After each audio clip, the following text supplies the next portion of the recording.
Mikrofon trenér Martin Hrnčár po dnešním extrémně důležitém utkání Frýdku-Místku proti Zlínu.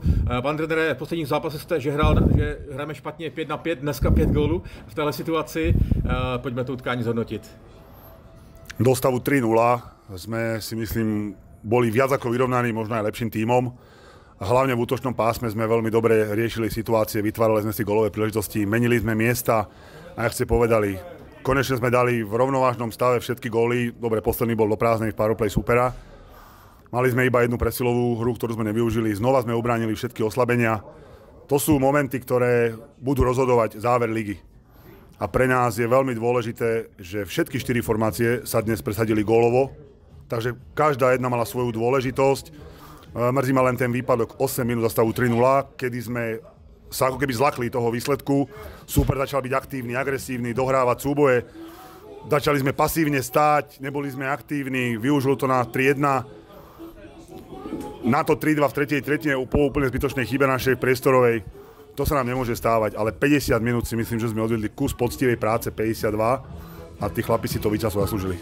Ťažko sa to hodnotí, pretože pre nás, pre trénerov, sú určité veci nepochopiteľné, nakoľko včera sme mali nejaký meeting, ktorý mal chalanov naštartovať a prvé 2/3 sme boli absolútne bez nasadenia, ako keby tam bola neochota zabojovať. Vieme, že potrebujeme zbierať každý bod, ktorý sa naskytne a my ich strácame s obrovskou ľahkosťou, dostávame góly s obrovskou ťažkosťou, góly dávame. Absolútne individuálne chyby, ktoré nás dneska zarezali, prvé 3 góly. Súboje, prehrávali sme súboje 1-1, ani nie tak silové, ale tak korčuliarské, absolútne až tretia tretina sa dá hodnotiť nejak, že tam začal byť záujem. Upozorňovali sme chalanov na to, že musíme hrať na puku, že nemusíme nastreľovať puky, aj tak sme to robili. Upozorňovali sme ich na to, že v presielke si musíme dať puky do hokejky, presné prihrávky, nerobili sme to.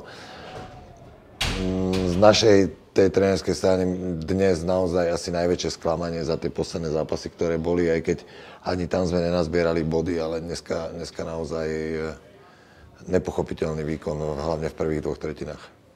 Když už, tak je pozitivní, že se z 0-3 stalo 2-3 a boj při... Ja si nemyslím, že tu by sme mali hľadať nejaké pozitívum. To pozitívum malo nastať ďaleko skôr a mali sme zabojovať úplne iným spôsobom o body, ktoré potrebujeme.